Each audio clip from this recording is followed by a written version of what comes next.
LimeLoop's Behind the Green podcast, where we get the inside scoop on all things sustainability and talk to people prioritizing and building a greener tomorrow. I'm your host, Rebecca Smith, and today I am joined by Chantal Emmanuel of LimeLoop.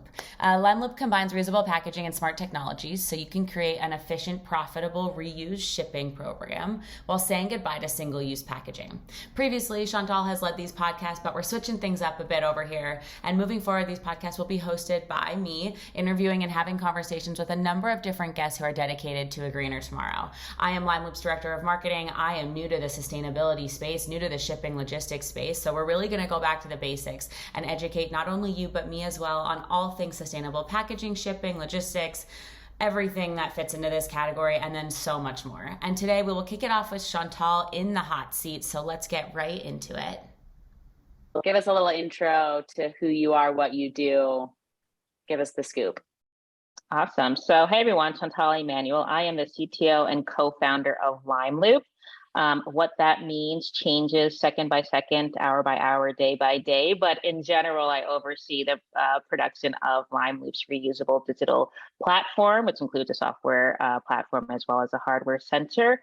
On a founder hat, I spend a lot of time, going out into the community and talking about LimeLoop and learning more about reuse and recycling and packaging, which is part of the reason that I'm here today to talk to you about what I've learned in that space.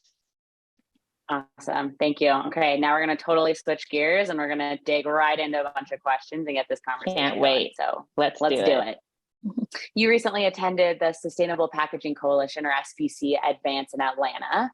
Lots of big names were there, lots of discussions around sustainability practices and where the future really is headed around sustainability, and specifically in packaging supply chains. And so can you tell us a little bit more about who was there this year? Really just like set the stage for this conversation for us.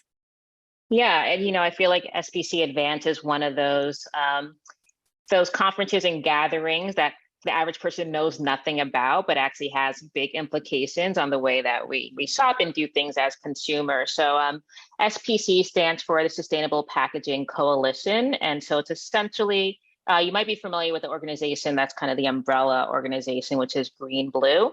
And essentially what happened is a bunch of different players in the fulfillment and packaging side of things got together and said, how can we make this more environmentally sound? And so you could think of everyone that might touch packaging. So there are suppliers. So some of the biggest names you could think of, like Amazon and Unilever and 3M, and the people who are buying packaging for them. There are folks on the recycling side, to the MRFs of major cities.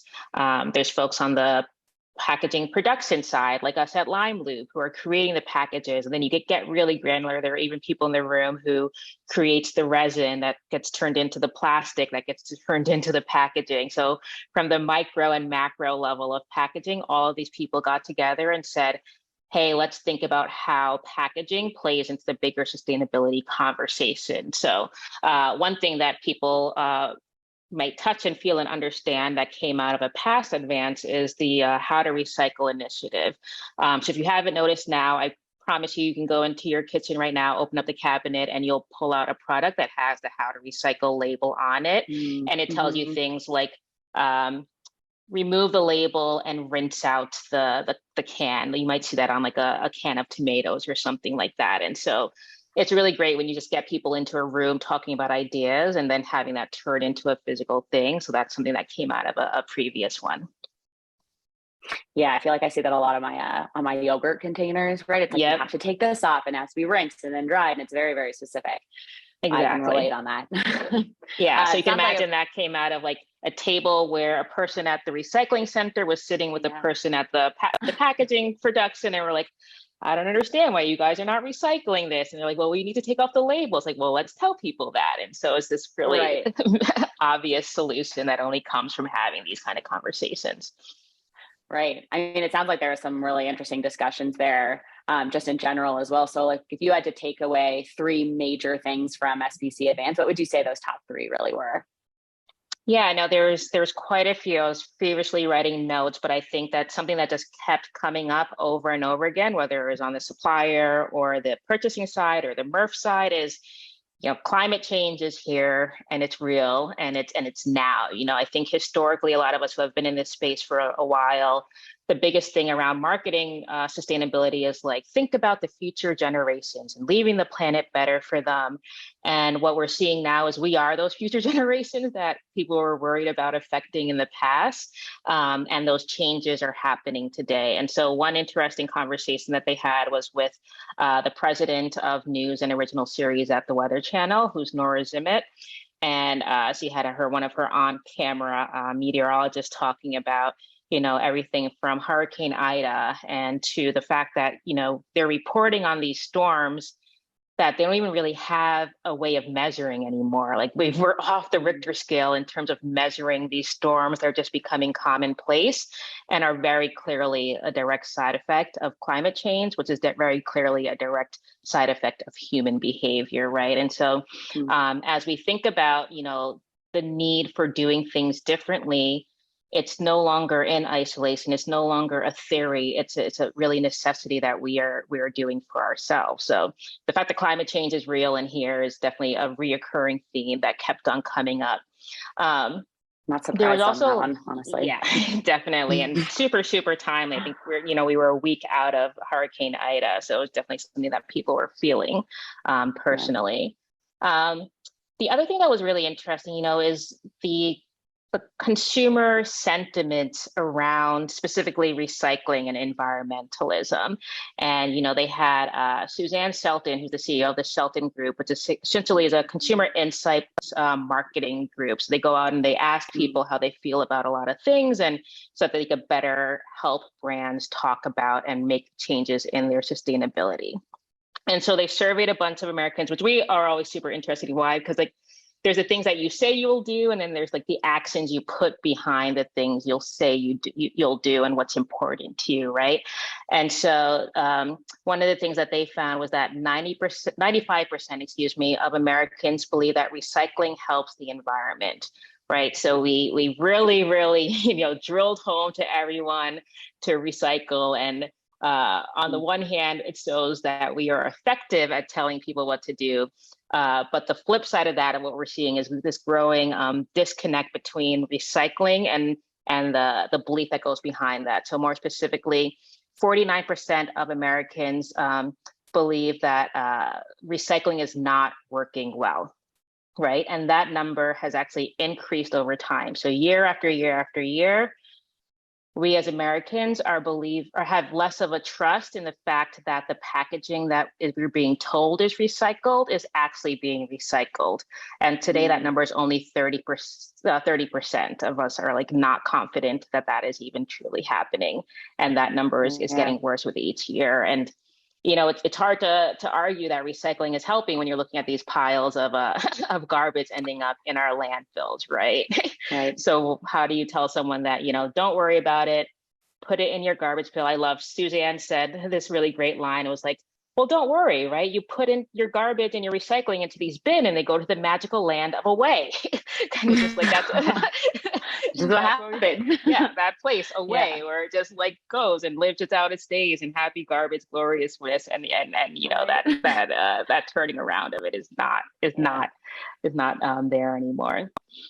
And then even when you think, sorry, please. Well, even really quickly, like when you mentioned that whatever that number was, 30% of people aren't confident in the way that we're recycling now. Like I can relate to that too, just because like when you mentioned before about the packaging saying, okay, you need to take this off and put this in the recycling. Honestly, the first time I think I saw that on a yogurt container, I had to look at it and be like, wait, is the yogurt container recyclable or is the label on the yogurt container recyclable, right? Like it can be a little bit confusing from a consumer's perspective to know what's even the right, like what are we actually supposed to do with this, even if the directions are on there. So exactly, I can relate.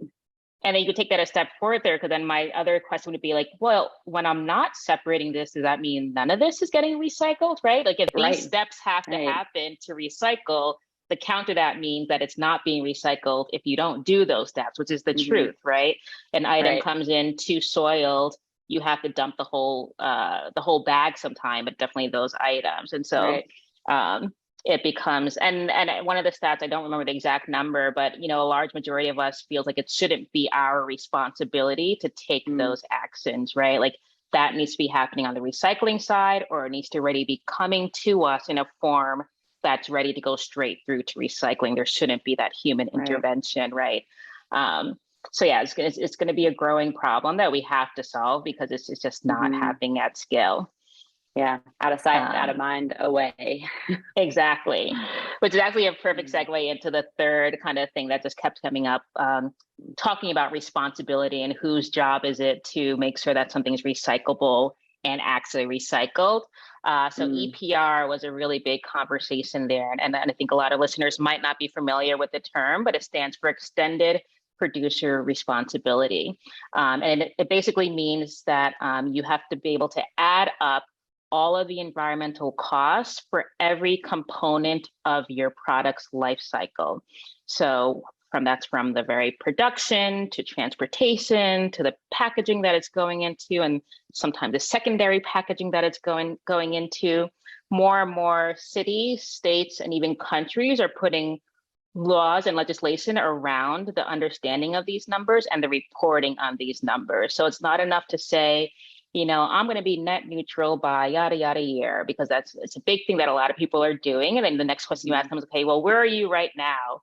And it's a giant question mark, right? And we're no longer allowing companies to have that giant question mark. You have to be able to recite the numbers of your impact, and you have to reduce those numbers. So a lot of European countries say you need to have X% of recycled materials by next year. You have to be able to show that you are using reuse and you're minimizing waste through the production and transportation of your product. So it's really interesting to see that come up. I think here in the States, we see that a lot more like on the grocery bag side, right? New Jersey, New York, California, and Washington, these states that are saying no more single use, sometimes at all, and other times without a fee attached to it. And so I'm really, really interesting in kind of where that continues to go, because I think, we're humans. We need sometimes incentives. There's the carrot and the stick. Yeah.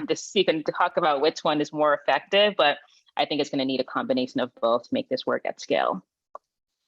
Yeah, that's really interesting, especially thinking about like if we even go back really quickly to talking about recycling, because all three of those are really interesting topics, and all three of those sound like there's some really good kind of next future steps with that. But when we think about recycling specifically, there's a really big focus, right? How some states they have like 10-cent costs for their bags if you want them, or they just completely get rid of them, or you even go to grocery stores where they have boxes of produce that had come in, and that's your grocery bag to take home. Otherwise, carrying it right in your hands. And so can you tell us a little bit more about some of these recycling goals and upcoming trends that you heard specifically? Doesn't actually have to be at SPC Advance either, just anything that you think is kind of coming up in this kind of goal trend pipeline for recyclables. Yeah, I think no matter what your sustainability goals are, from what I've heard, just talking to a lot of retailers, recyclability has been a part of it, right? No matter what industry you're in, I should say, rather, recyclability is the key goal that I see people hanging their hats on. We're going to be 100% recycled plastic by such and such year. We're going to produce 100% recyclable clothing by such and such year. And going back to what I mentioned before, especially with that 95% of Americans believing that recycling helps the environment, I think what's happening is a lot of people are catering to that desire from the end consumer for recyclability to essentially be our solution to the environmental problems. And there are some pros to that, and there's some not so great outcomes of putting all of your eggs in that basket, especially when we know that basket is not working properly right now. Right. Is it really common for companies to have specific goals around recycling? Like obviously so many companies have these big sustainability goals, but is it common for it to be around recycling specifically? It has become so. Another stat that the Shelton Group put out is that 80% of consumers in the U.S. believe that recycling is the bare minimum of what a company should be doing when it comes to the environment.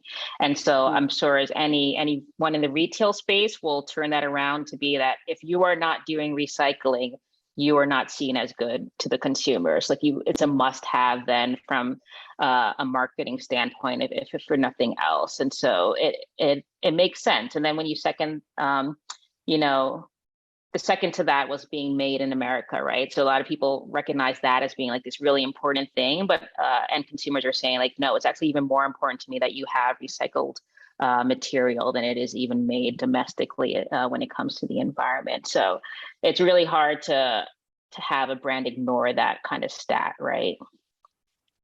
Yeah, and that's interesting because when you think about going into any kind of, whether it's a co-working space or it's a big organization somewhere, even just big skyscrapers with a ton of different companies in there, like you see these recycle bins, but if you actually were to peek your head into those recycle bins, like how many of that stuff in there is actually recyclable? I'm going to guess it's like, I don't know, 10% maybe, right? I'm making that up off the top of my head, but Yeah. a lot of stuff gets thrown in there because it's just a bin that happens to be there and people just don't really know. So interesting though, it's a little bit more about those optics maybe than it is about the actual process in some sense, which that can be a little detrimental. And that kind of ties in a little bit into like another question I have for you is that what kind of trends do you think should have been at the forefront at the event you just went to at SPC Advance, but maybe wasn't talked about quite as heavily? Yeah, when I think about waste reduction, I do go back to the mantra that we were taught since grade school: reduce, reuse, recycle. But I think we need to get that chasing arrows out of our head, which is the green triangle that you're thinking of when you think about recycling, as being kind of this all on equal footing. And we've even extended that to be even further to say that recycling is the top of that pyramid right now, when it really needs to be a hierarchy with reduction at the very top, reuse second, and then recycling being kind of the last effort to be made if we can do nothing else with those products. So I'm really excited for people to change the conversation. Recycling will always have a place in our society and always be necessary, but should not be our first step when we're thinking about producing less waste through e-commerce and retail in general. Yeah. Why do you think that most companies put recycling on the top? Is it just you mentioned the optics before and feeling like they have to, but is there anything else that could be like leading them to keep recycling up there versus kind of following that other chain of command? I think while it's interesting because I'm tempted to say that it's the easiest one for them to do, but we're not doing it well, right? But it's the easiest for them to do today because the onus is not on them to do it, right? So they've passed the actual responsibility on to the end consumer to do the behavior that's necessary for their overall sustainability goals to be reached, right? And the unfortunate side of that is the true reality. So, for example, when we talk about plastics, only 10% of recyclable plastics have actually been recycled. And another way to say that is, of all the plastic that we've created since the beginning of plastics history, 90% of that is sitting in a landfill or in the ocean or in the streets right now. So to tell me that recycling is working when that's the kind of waste we're working, like it's really hard to have that argument that we should just double down and we'll be A-okay. And so I think that retailers unfortunately have decided like, this is the space that we can play in today, so we're going to play in that. But I think it's really up to us to create alternatives that will help to really see the reduction that we need for both climate change and just quality of life to improve by waste reduction. Yeah, like you just mentioned alternatives, like what are some of those pieces of advice or some of those alternatives that you have that companies and retailers especially could start doing now to kind of make that shift from that just the idea of recycling to that reducing and reusing while still being able to make sure that they have a profitable business and still like reaching their bottom line? Yeah, and you hit the nail on the head. Like, go back to the basics of the reduce, reuse, recycle. Where are there opportunities within your supply chain, within the way that you're sending and receiving goods, with the way that you're producing your products to cut out unnecessary aspects of it and reduce that. And then, not to do the shameless plug, but there are a number of us in the reuse space whose sole purpose is to enable you to make reuse part of your system. And you just have to be willing to try something different, right? There is no certainty in when you're switching gears and making things different, but I almost feel like the biggest reward comes from the biggest chances and biggest risks, if you will, when it comes to changing. Because as we see, status quo is not working. So let's mix it up. Let's change it. Let's look at reduction and reuse as our main goals for the next couple of years, and come out on the other side a lot better than we would be continuing on the same route. Yeah, I love that. That's awesome. Really going back to the basics, I think is going to be really, really important. Really, Yes. really important, especially as, I mean, consumer spending's not going anywhere. So how can we Definitely make some not. small changes now? Yeah, exactly. Exactly. Well, thank you so much for your time this afternoon. I really appreciate it.